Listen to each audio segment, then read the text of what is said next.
नमः शिवाय। शिव पुराण श्री रुद्र संहिता तृतीय खंड 42वां अध्याय बारात की अगवानी और अभिनंदन। ब्रह्मा जी बोले, भगवान शिव अपनी विशाल बारात के साथ हिमालय पुत्रों के पीछे चलकर हिमालय नगरी पहुंच गए। जब गिरिराज हिमालय ने उनके आगमन का समाचार सुना तो वे प्रसन्नता पूर्वक भक्ति से ओतप्रोत होकर भगवान शिव के दर्शनों के लिए स्वयं आए। हिमालय का हृदय प्रेम की अधिकता के कारण द्रवित हो उठा था और वे अपने भाग्य को सराह रहे थे। हिमालय अपने साथी पर्वतों को साथ लेकर बारात की अगवानी के लिए पहुँचे। भगवान शंकर की बारात देखकर शैलराज हिमालय आश्चर्यचकित रह गए। तत्पश्चात देवता और पर्वत प्रसन्नता पूर्वक इस प्रकार एक दूसरे के गले लगे मानो पूर्व और पश्चिम के समुद्रों का मिलन हो रहा हो। सभी अपने को धन्य मान रहे थे।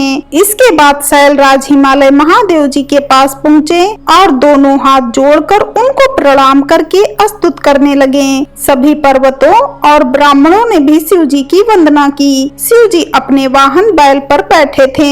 भगवान शिव आभूषणों से विभूषित थे तथा दिव्य प्रकाश से अलौकिक थे। उनके लावण्य से सारी दिशाएं प्रकाशित हो रही थी। भगवान शिव के मस्तक पर रत्नों से जड़ा हुआ मुकुट शोभा पा रहा था। उनके गले और अंगों पर लिपटे सर्प उनके स्वरूप को अद्भुत और शोभनीय बना रहे थे। उनकी अंग कांति दिव्य और अलौकिक थी। अनेक शिवगण हाथ में चम्मर लेकर उनकी सेवा कर रहे थे। उनके बाएं भाग में भगवान श्री हरि विष्णु और दाएं भाग में मैं स्वयं था। समस्त देवता भगवान शिव की स्तुति कर रहे थे। नारद, जैसा तुम जानते ही हो, भगवान शिव परम ब्रह्म परमात्मा हैं। वे ही सबके ईश्वर हैं। वे इस जगत का कल्याण करते हैं और अपने भक्तों की सभी इच्छाओं को पूरा कर उन्हें मनोवांछित वर प्रदान करते हैं। वे सदा ही अपने भक्तों के अधीन रहते हैं। वे सच्चिदानंद स्वरूप हैं और सर्वेश्वर हैं। उनके बाएं भाग में श्री हरि विष्णु गरुड़ पर बैठे थे तो दाएं भाग में मैं ब्रह्मा स्थित था। हम तीनों के स्वरूप का एक साथ दर्शन कर गिरिराज आनंद मग्न हो गए। तत्पश्चात शैलराज ने शिव जी के पीछे तथा उनके आसपास खड़े सभी देवताओं के सामने अपना मस्तक झुकाया और सभी को बारंबार प्रणाम किया। सभी भगवान शिव की आज्ञा लेकर शैलराज हिमालय अपने निवास की ओर चल दिए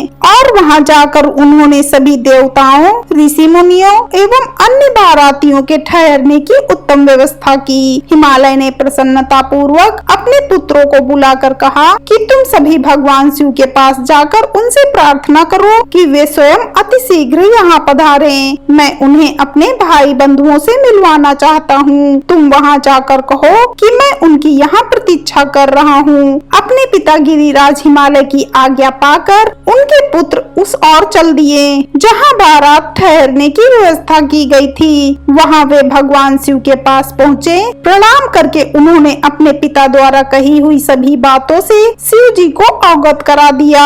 तब भगवान शंकर ने कहा कि तुम जाकर अपने पिता से कहो कि हम शीघ्र ही वहाँ पहुँच रहे हैं। शिव जी की आज्ञा लेकर हिमालय के पुत्र वापिस चले गए। तत्पश्चात देवताओं ने तैयार होकर गिरिराज हिमालय के घर की ओर प्रस्थान किया। महादेव जी के साथ भगवान विष्णु और मैं ब्रह्मा शीघ्रता पूर्वक चलने लगे। तभी देवी पार्वती की माता देवी मैना के मन में त्रिलोकीनाथ भगवान शिव को देखने की इच्छा हुई। इसीलिए देवी मैना ने तुमको संदेशा भेजकर अपने पास बुलवा लिया। भगवान शिव से प्रेरित होकर देवी मैना की हार्दिक इच्छा को पूरा करने के लिए आप वहां गए। हर हर महादेव।